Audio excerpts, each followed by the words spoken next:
Well, Peter went on to fail the Lord, and he did it miserably. It's terrible. But we do see his true grit when he desperately tried to keep his commitment to Jesus Christ. This is Peter working in his own strength to keep this commitment to God instead of relying upon God. And we see his grit when these Roman soldiers arrive on the scene, and Peter boldly attempted to protect the Lord, and he started swinging his sword around. I don't know why a fisherman has a sword. He's swinging that thing around, and I think he's trying to decapitate soldier's head. But he's not very good with a sword. He's a fisherman, and so he takes this guy's ear off. Imagine the look on Peter's face when Jesus rebuked him. Peter, put that thing away. What are you doing? Have I come to lead a rebellion? But it gets worse from rebuke to embarrassment, because Jesus picks up the guy's ear and puts it back on his head. What an embarrassment. Not only did you fail to take the guy's head off, not only did you get rebuked, but Jesus takes the ear and he puts it back. Feeling the penetrating, the painful sting of this intense rejection, what's Peter do? Cuts and runs. Takes off. And he disappears into the darkness. He's overwhelmed with his emotion. And at some point he regains his composure. He's still hurt. He's still frustrated. He's still struggling. He's still got all kinds of questions going about through his head. And somewhere along the path he rendezvous with John, who had also run away. And together they follow the Roman entourage and the flickering torches at a safe distance. And when everyone arrived at the high priest's headquarters, Peter and John emerge from the darkness there, and they're able to get in and enter into that area because John knew the high priest. But when they pass the door, there's the servant girl, and she recognizes Peter. Peter's overcome by fear. He lies. Flat, outright lies, and denied that he was a disciple of Jesus Christ. Later he's questioned 2 more times. Again, Peter denied that he even knew the Lord, called down curses. Imagine the look on his face when at that moment a rooster began to crow, just as Jesus said it would. And instantly Jesus, who was standing nearby, turned, and he looked straight at Peter. And Peter slipped out of the high priest's quarters, and he wept bitterly, and his heart was broken. He had failed his Lord miserably after bragging that he would never do that. This is the lowest point in his life. But after this, he actually took a major step closer to becoming the man that Jesus Christ wanted him to become.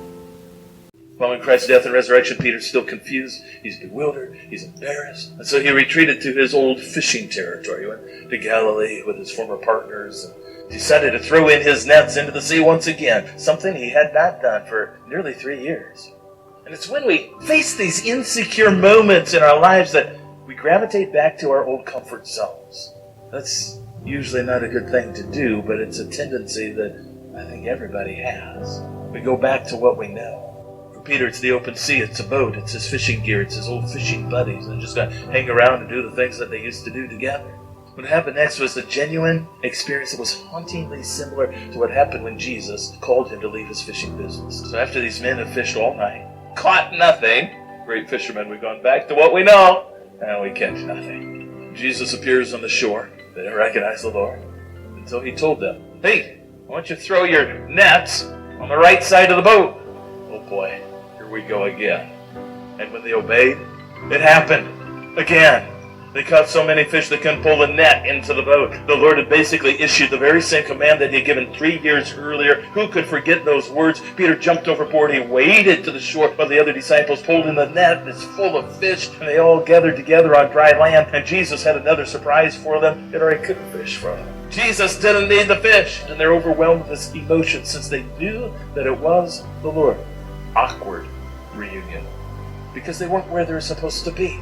They weren't doing what they were supposed to do. And yet Jesus came to where they were. Jesus used this miraculous and awesome moment to teach Peter his greatest lesson in leadership. And as before, it was very humbling. And once again, he uses his original name. He asked him 3 times, "Simon, do you truly love me more than these?" And I can imagine that Jesus gestured to the other apostles. Remember what he said? "Even if all these other ones, they take off and run, not me. I'm here. I'll defend you.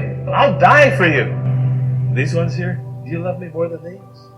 Or was it the boats and the nets and the fish that he's looking at? So I called you to leave this, and then you went back to this. So my question for you, Simon, do you love me more than these?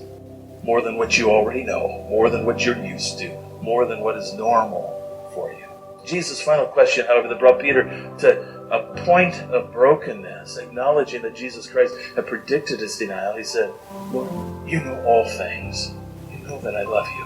It wasn't that Peter didn't love the Lord. It's that Peter thought he had it all figured out and he depended on his own strength. Peter was confessing before all these other men that Jesus had prophesied a 3-time denial. And even though he really loved the Lord, he had really failed Jesus just like Jesus said he would. But this sincere confession was his greatest leap forward in becoming the leader that Jesus wanted him to be.